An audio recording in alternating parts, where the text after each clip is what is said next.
வடலூர் வள்ளல் பெருமான் அப்படின்னா அழைக்கப்படக்கூடிய வள்ளலார் உருவ வழிபாடு வேண்டாம், நமக்குள்ளேயே அந்த ஜோதியை உணரணும், அதுதான் வழிபாடு அப்படின்னு சொன்னவர்.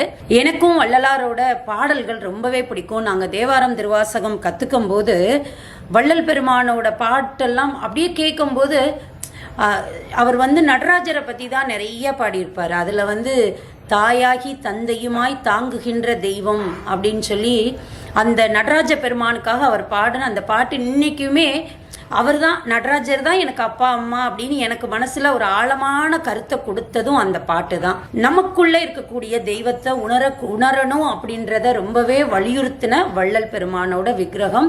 உயரம் அப்படின்னு பார்த்தோம்னா 10 இன்ச்சு உயரம், நிக்கிற கோலம் அப்படியே தத்ரூபமா அவர் நிக்கிற மாதிரி ரொம்பவே சந்தோஷமா இருக்கு. இந்த விக்கிரகத்தை பத்தி நான் உங்ககிட்ட பேசுறதுக்கே நீங்கள் வேணுங்கிறவங்க விளக்கு கடைக்கு கால் பண்ணியோ வாட்ஸ்அப் பண்ணியோ கேட்டுக்கலாம்.